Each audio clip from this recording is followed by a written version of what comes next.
एक समय की बात है, पहाड़पुर गांव में एक निर्धन व्यक्ति रहता था जिसका नाम सुमेर था। वह नित्य भगवान विष्णु और माता लक्ष्मी की पूजा किया करता था। एक बार दीपावली के दिन सुमेर ने भगवती लक्ष्मी की श्रद्धा भक्त से पूजा अर्चना की। उसकी आराधना से माँ लक्ष्मी प्रसन्न हुई। वह सुमेर के सामने प्रकट हुई और उसे एक अंगूठी भेंट देकर अदृश्य हो गई। अंगूठी सामान्य नहीं थी। उसे पहन के जैसे ही अगले दिन उसने धन पाने की कामना की, उसके सामने धन का ढेर लग गया। सुमेर खुशी के मारे झूम उठा। इसी बीच उससे भूख लगी तो मन में अच्छे पकवान खाने की इच्छा हुई। कुछ ही पल में उसके सामने पकवान आ गए। अंगूठी का चमत्कार मालूम पड़ते ही उसने अपने लिए आलीशान बंगला, नौकर चाकर आदि तमाम सुविधाएं प्राप्त कर लीं। वह भगवती लक्ष्मी की कृपा से प्राप्त उस अंगूठी के कारण सुख से रहने लगा। अब उसे किसी प्रकार का कोई दुख, कष्ट या चिंता नहीं थी। अब सारे पहाड़पुर में सुमेर का बहुत नाम हो गया था। एक दिन पहाड़पुर में जोरदार तूफान के साथ बारिश होने लगी। कई निर्धन लोगों के मकानों के छप्पर उड़ गए। लोग इधर उधर भागने लगे। एक बुढ़िया जो बहुत कमजोर दिख रही थी, सुमेर के महल में आ गई। गरीब बुढ़िया को देख सुमेर गरज कर बोला, ए बुढ़िया, कहाँ चली आ रही है बिना पूछे। बुढ़िया ने कहा, कुछ देर के लिए तुम्हारे यहाँ रहना चाहती हूँ। लेकिन सुमेर ने उस बुढ़िया को बुरी तरह डांटने लगा।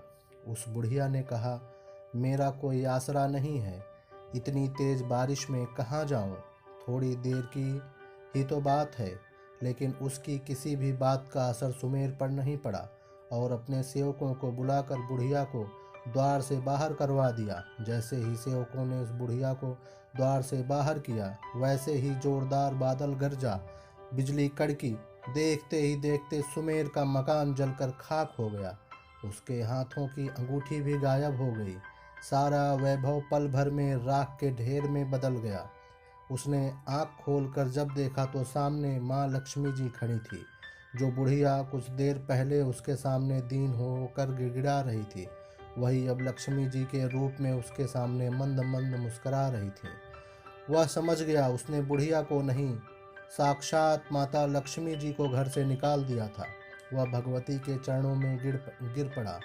देवी बोली, तुम इस योग्य ही नहीं हो। जहाँ निर्धनों का सम्मान नहीं होता, वहाँ मैं निवास नहीं कर सकती। यह कहकर माता लक्ष्मी उसकी आंखों से ओझल हो गई। दोस्तों, हमें इस कहानी से यह सीख मिलती है कि धन, वैभव, सुंदर तन सब भगवान की देन होती है और वह पाकर मनुष्य को और भी उदार हो जाना चाहिए, न कि मदांध।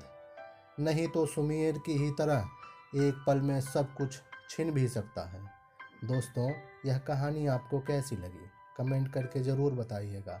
कहानी अच्छी लगी हो तो वीडियो को लाइक कर दें, जिससे हमारा भी मोटिवेशन बना रहे और आप लोगों के लिए और बेहतरीन कहानियाँ लेकर आता रहूं। धन्यवाद।